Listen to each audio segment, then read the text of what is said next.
Mateus Fernandes to Tottenham, club record fee, £85 million fixed. So the question is not whether he is talented. The real question is whether Spurs have bought the right player for Roberto De Zerbi, or whether they have paid elite money too early.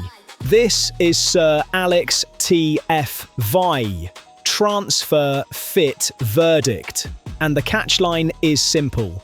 A good player is not always a good transfer. Fernandes is 21, coming from West Ham, and profiles as a central midfielder, an 8, and a press-resistant connector. That phrase matters. Press-resistant connector. Because this transfer should not be judged only on goals and assists.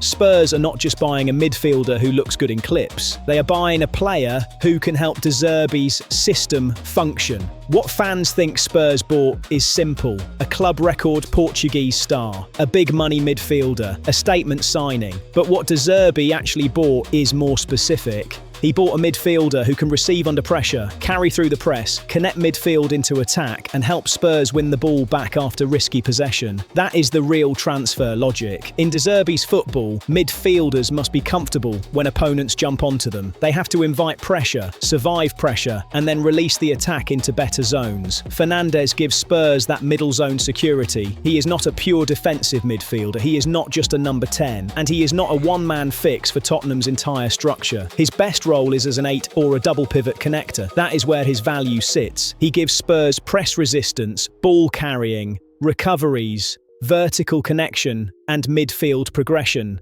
But he does not solve everything. He is not a pure number 6. He is not a 15-goal midfielder, and he is not a signing that automatically makes Spurs title level.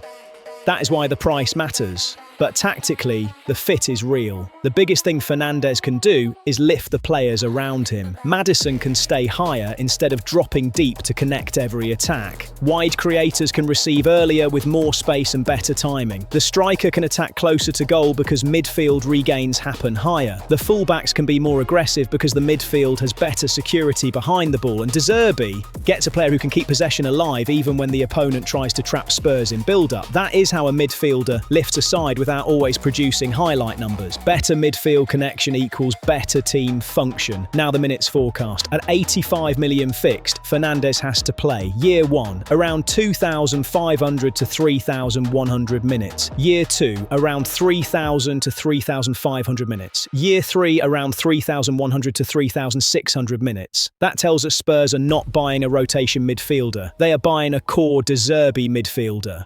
If he is not a starter by year 2, the transfer fails the price test. Now let's run the value model. SirAlex BFV, base football value, puts his football base between 55 and 65 million pounds. That is the value of the player before hype, club urgency, seller leverage, and market inflation. SirAlex CFV, current fair value, puts in between 68 and 78 million pounds. So the 85 million fixed fee is not nonsense, but it is premium pricing. Spurs are paying for the player, plus De Zerbi fit, plus West Ham leverage, plus market inflation, plus elite club competition. That is why this is not a bargain, it is a tactical bet at a premium price. Now, the VAM. SirAlex VAM projects his 2029 value at Spurs. Bear case, 50 to 60 million pounds. That happens if Spurs stay unstable or Fernandes becomes a good player in the wrong structure. Base case, 90 to 110 million pounds. That is the realistic successful pathway. High minutes, strong De Zerbi role, Spurs back in Europe, value rising. Elite case, 125 to 145 million pounds. That requires Champions League level impact, Portugal visibility, and a team of the season conversation. His VAM rating at 85 million is 7.4 out of 10. That is good, not elite. Why? Because the pathway is strong, but the price already includes a lot of future upside. At 65 to 75 million, this would be a much stronger value play. At 85 million fixed, Spurs have reduced their margin for error. So what is the final transfer fit verdict? Good for Spurs? Yes, tactically. Good for the player? Yes, because he should get major minutes and a clear manager fit. Good at 85 million, risky. Best role? 8 or double pivot connector. Move grade, B, final label, fit with conditions plus overpay risk. Mateus Fernandes to Spurs is a good tactical idea. He can make De Zerbi's midfield more press resistant, more connected and more stable. But Spurs are paying like the elite version has already arrived. Good player, good tactical idea, expensive execution. A good player is not always a good transfer. Follow SirAlex for transfer fit verdicts before the market catches up.